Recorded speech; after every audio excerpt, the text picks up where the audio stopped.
Cheers. How are you? I'm okay. How are you? I'm good, cause. Guys, for those following along, this is our second attempt at doing this. The first one, this table went fruts.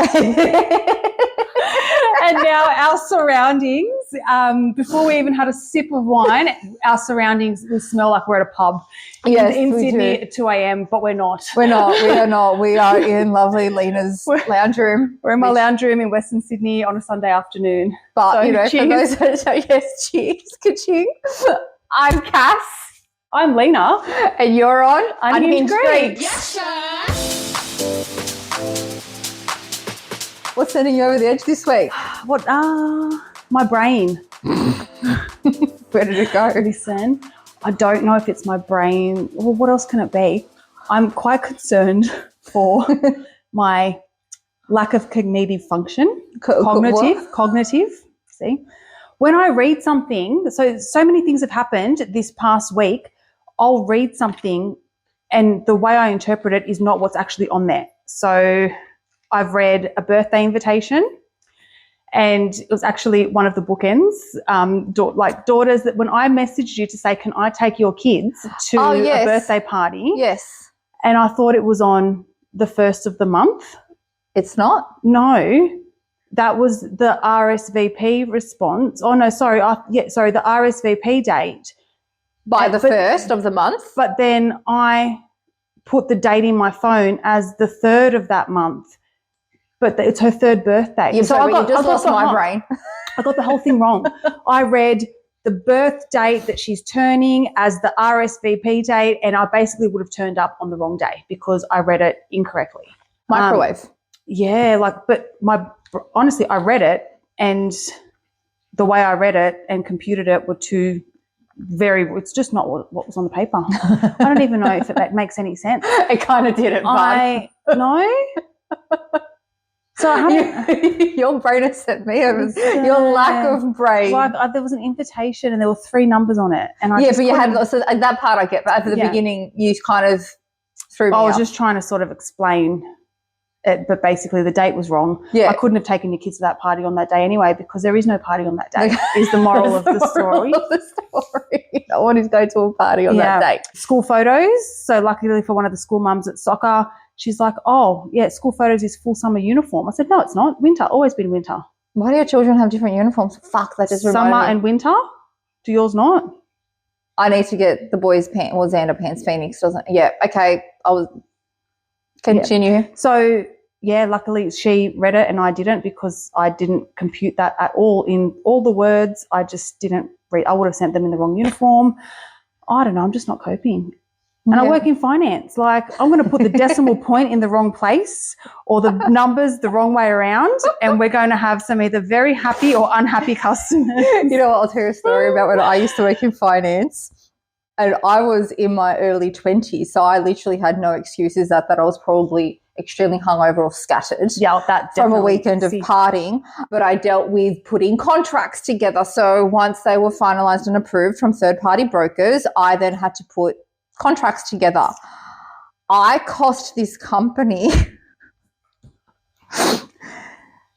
hundreds of thousands of dollars in lender's mortgage insurance because I issued contracts without lender's mortgage insurance.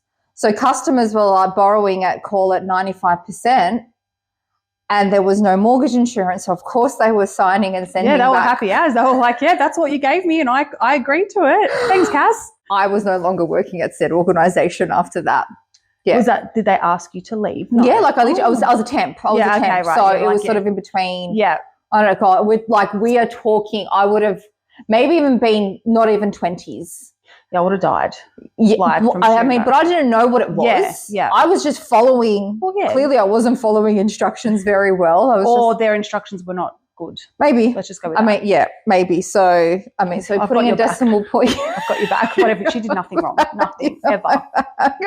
Anyway, so, yeah, that was my little finance story when you said decimal points. I'm like, yeah, well, something bad's going to happen, but I'm telling you, I'm doing my best. I'm doing my absolute best.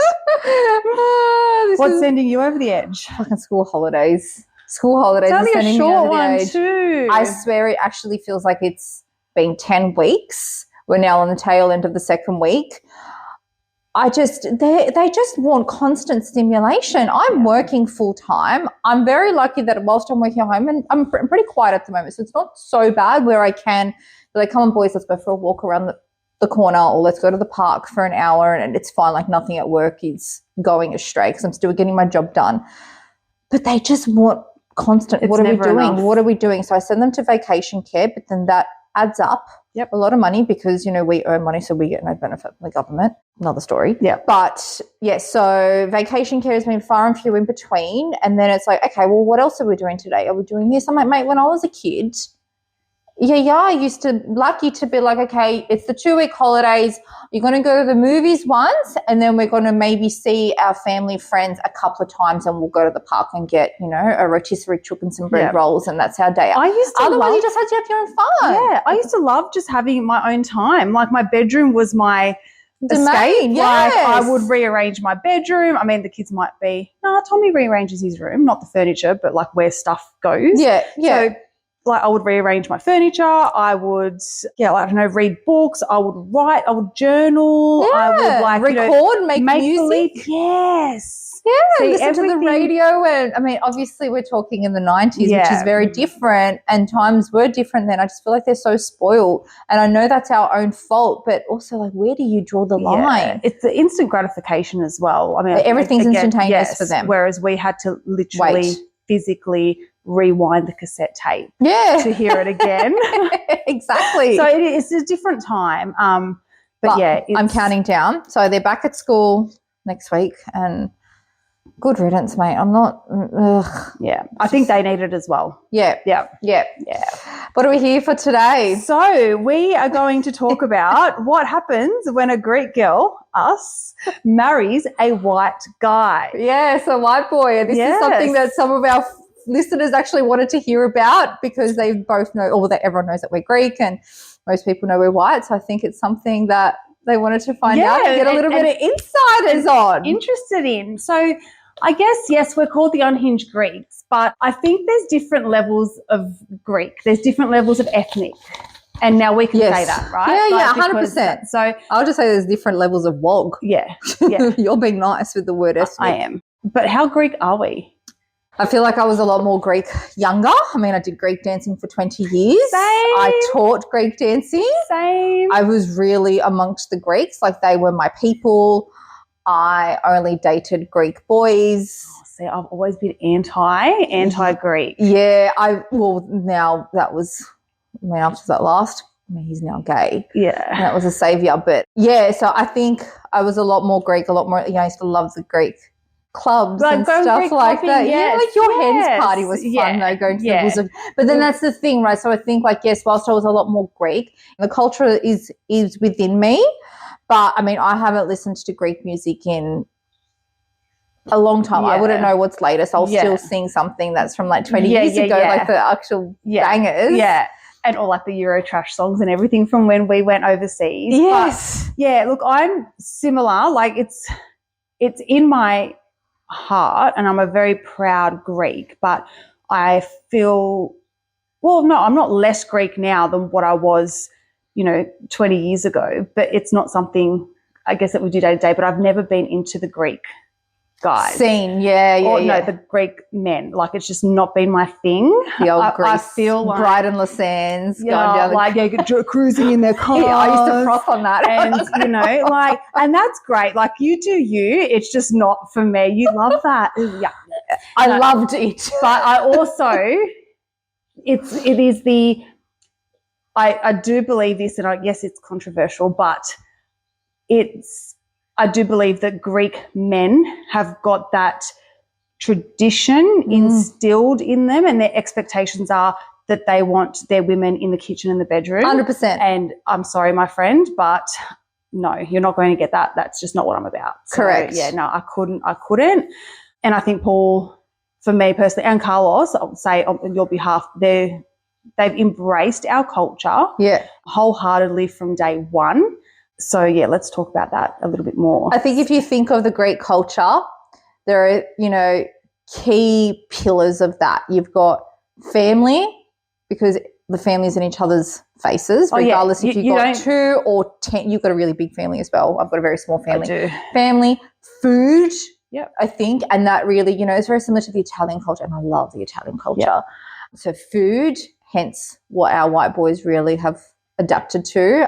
But, like the whole party and the dancing and the atmosphere and the togetherness and I think, both of our weddings was one big party. It was, yeah, they were fun. Which is very different to, I think, the white boys. For what they're used to. Absolutely. Absolutely. So, all right, well, let's rewind a little bit. When did Carlos first meet your family and what was his reaction? So I was living in Melbourne and Carl and I were doing long distance. And we obviously got together and we hooked up. And so how we maintained our long distance relationship is he would either come down or I would come up. And every fortnight we would see each other, whatever that looks like. So then it was my niece's birthday and I was up in Sydney. It was August. I think we'd only been together officially for a month. But, it felt like long because we were talking a lot longer. And he was taking me to the airport whilst I was at my niece's party. So he came to pick me up from her birthday party, and it was like her second party. And there was obviously my family, which whilst we're small, they're allowed. They're a lot. Yeah. So, of course, we're talking about immediate families, and then you've got like the branch off. And then plus, my ex-sister-in-law now at the time, and obviously her family was there. And poor Carlos rocks up in his little like Subaru Impreza, I think it was. And my uncle just literally attacked him and annihilated him, going, what the fuck are you doing with her?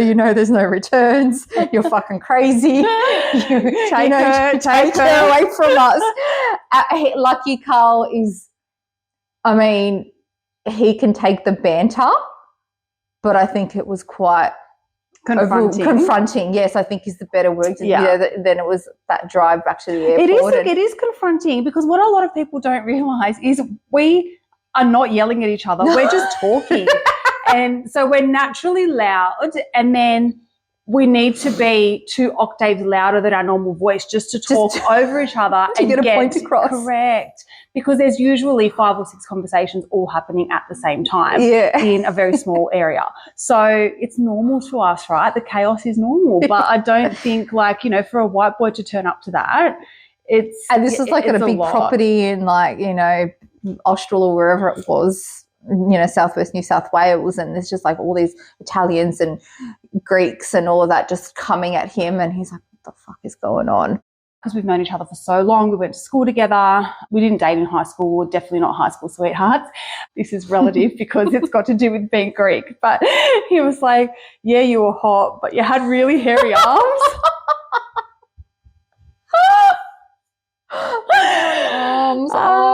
Stop. So I know, thank God right? For laser. So look, I think he was ethnic in a past life because his appreciation for food, that man can cook, a lamb roast now and, the lemon patates and everything amazing now, as can Carlos. They've just, so, he's embraced it all, and he's never had an issue with anything. I think the only thing because we dated for so long before we got married, the family were openly at him to, when are you going to propose? When are you going to propose?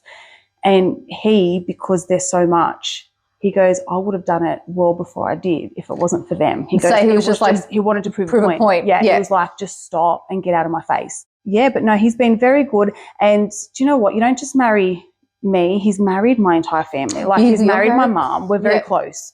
And, my dad passed before I got married, and Paul's been there through the whole thing. Mm-hmm. So I think, could I marry someone that never met my dad? I don't know. It was a very big deal for me, and I think it would be.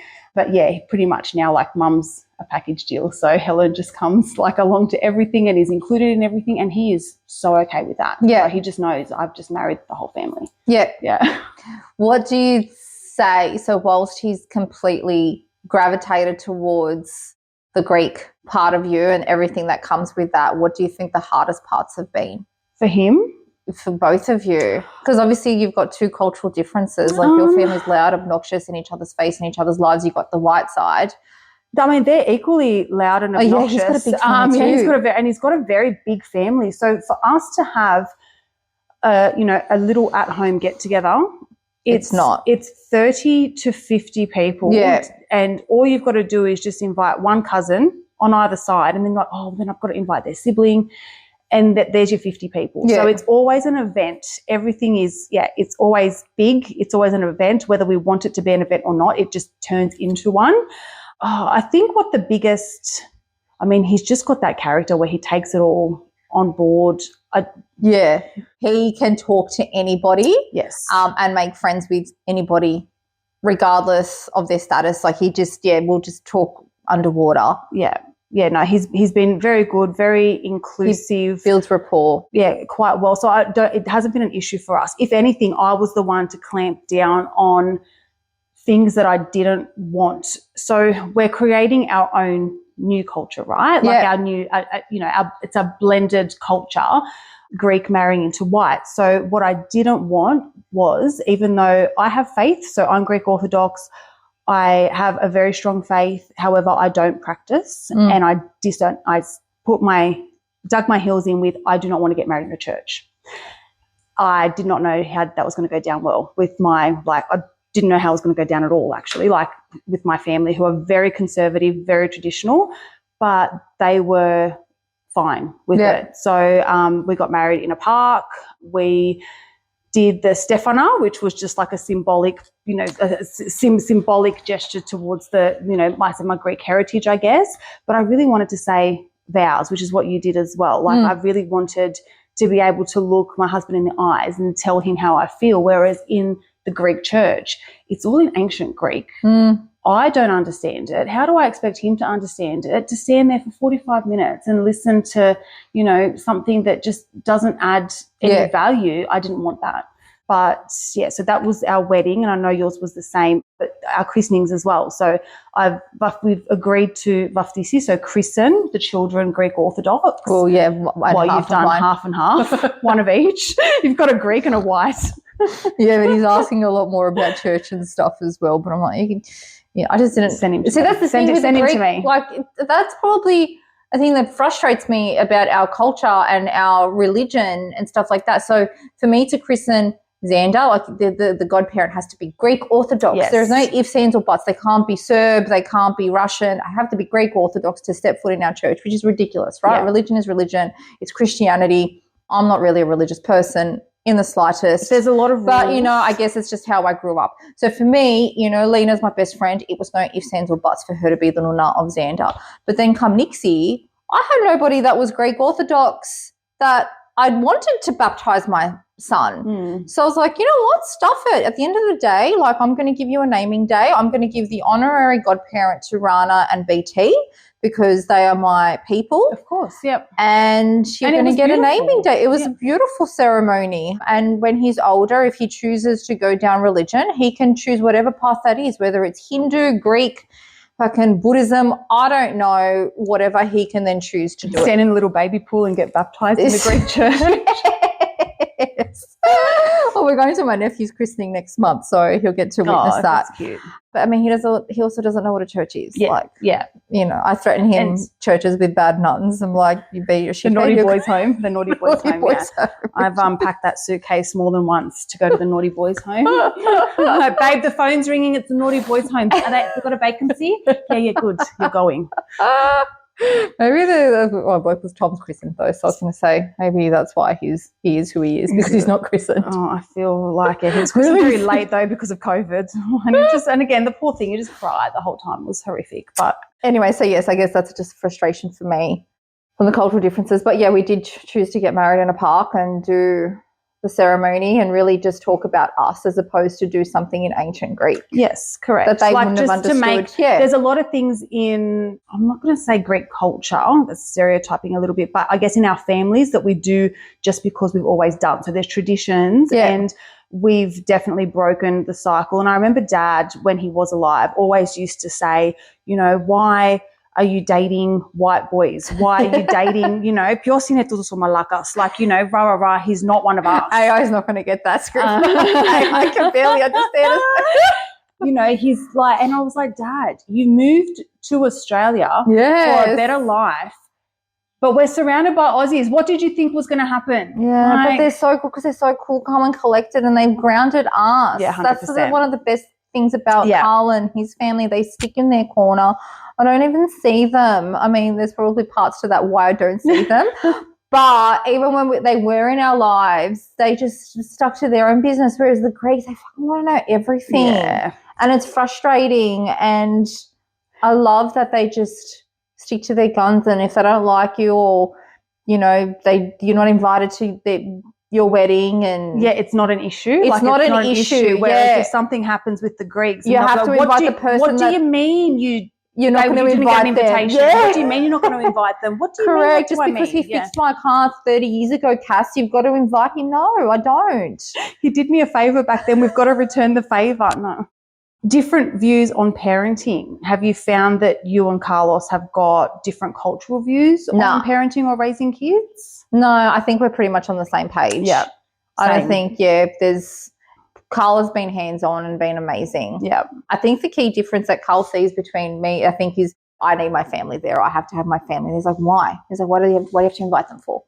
What do you have to invite Joe Blogs for? See, and I'm like, it's just the way we are. Paul's the same. Like, we have got this, it's a built-in, innate sense of guilt. Yes. That if we do not invite the entire family to a dinner on a Wednesday night, that, or if we don't cook a feast for 20 people, even though there's only 5 of us coming. Yeah, it's that, and it's just in our DNA. We cannot help it. Like, it's built in. I don't think it'll ever go away. Do I ignore that guilt? Sometimes, yes. But I think as, like, my family is also embracing that guilt as well. Like, we're very much now, instead of, Ya's getting older, my mum's getting older, why are we going to kill ourselves to host at home for everyone? Let's just go out. Let's just go to the pub. Let's go to the club and eat there, and they're fine with it. Whereas back in the day, it was never a thing. Oh, 100%. Now, I remember James's christening. Yeah. Or was it at Emoga that you had his first birthday and your mum was like, what are you going to feed our guests? Chicken nuggets and pizzas? And I said, yes. Yeah, and she was like, you can't do that. I remember that was such a big thing. Yeah, it was. She's like, what do you mean, just pizzas? I'm like, yeah, just pizzas. And no one starved, and it was fine. Yeah. I'm all about the low maintenance for me as a host. I'm not very good at it. So unless you're prepared to do it for me, then you know what? I just got to do it. I mean, but you're beautiful and you love it. Like, it is, you love it. It's stressful, but it's something that I love feeding people, and I will cook for 20 people, even though there's only 5 coming. Whereas, I will cook, but then get distracted talking to you, because I'll be like, tell me more. And then all of a sudden, like, my meat is burning and like everything. I can't. I'm a hot mess. I can't. You do it well. Thanks, Combs. Have you ever had an instance where you felt uncomfortable being Greek in Carlos's white family, or misunderstood, or anything just made you feel a little bit off? No, not for being Greek. I think just for probably being who I am as a person or an individual, but definitely not for being Greek. I've never felt judged. Yeah, okay. Have you? No, I think I'm the same. I've always, not always, but initially I was worried that I was a lot or too much for them. Because it's not just me, it's like the entire Greek family that comes along with me. But they've embraced it. And honestly, like, we recently had Greek Easter and James's birthday and Tom's name day all together at my place. And I got text messages from both sides of the family, the Greek and the white, the next day. And they're like, Lena, we love that. Yeah. We love your family. We haven't seen them in a while. It was really nice to catch up. But it was just nice, casual. And you know what? That just made me happy. I'm like, done. Okay, so have we learnt anything? So if anyone is contemplating dating or marrying into a Greek family. But do you think in today's world, though, potentially it's going to happen so much more? Like, our boys are half caste. Yeah. Do you know what I mean? Yeah. So I think there'll be a lot of biracial. Can we say, are we biracial? We are. We're biracial. Are we? Yes.